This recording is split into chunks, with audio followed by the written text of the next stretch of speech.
We're here in my garden, back here in the courtyard of my parish. This is where I come when I need to get away from it all, to take a little break, to remind myself about the beauty of nature, and to have an opportunity just to let go of the daily anxieties and issues of parish life, just take a little breath and enjoy the beauty of God's creation. My name's Father Andrew Ritchie, Vocation Director for the Diocese of Superior, and one of the reasons why I come out to the garden is because there are so many lessons in the garden that apply directly to seminary formation. When a man starts his journey to become a seminarian, that process not only works with our diocese, but ultimately the man is assigned to start his study and formation in a seminary program. We have a variety of seminaries that the diocese uses. For those men who are in college programs, they go to St. John Vianney Seminary at the University of St. Thomas. For those men who've been through college and are going directly into their theology study, we send them to Mundelein Seminary on the north side of Chicago. For our second career men who've done some work or maybe are a little older in life, we send them to Sacred Heart School of Theology in Hales Corners, Wisconsin. The thing is that the garden teaches me that for these men, just like all of this here, this did not begin overnight.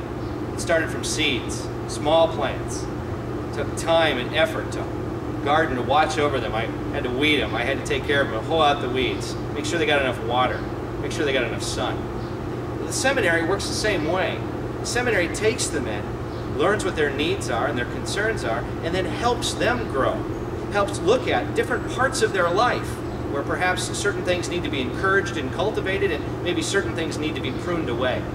In particular, seminaries follow the Program for Priestly Formation, a document that is now in its 5th edition.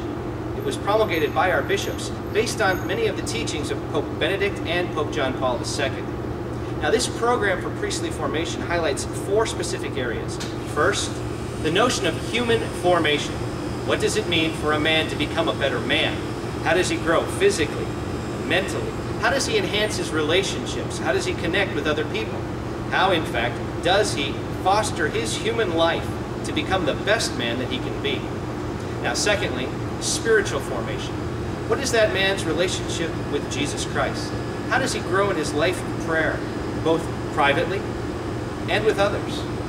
Of course, this would include the sacraments, it would include scripture reading, but it would also include devotional life, private prayer, and an opportunity for that man to maybe take retreats or some form of private reflection. This is a very personal journey, but the history of the church is complete with all sorts of resources and possibilities. Third is intellectual formation.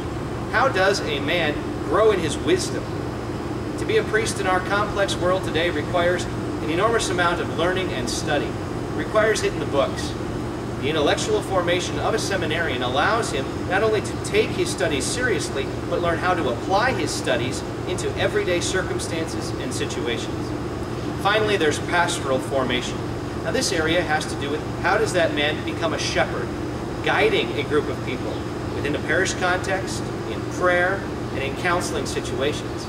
These 4 areas take time to develop. So too does a garden.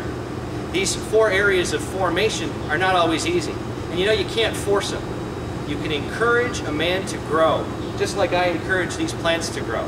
It takes time, it takes effort, it takes the grace of God, and it takes a steady amount of discipline within the seminary and the diocese for each man to continue on his journey for priesthood.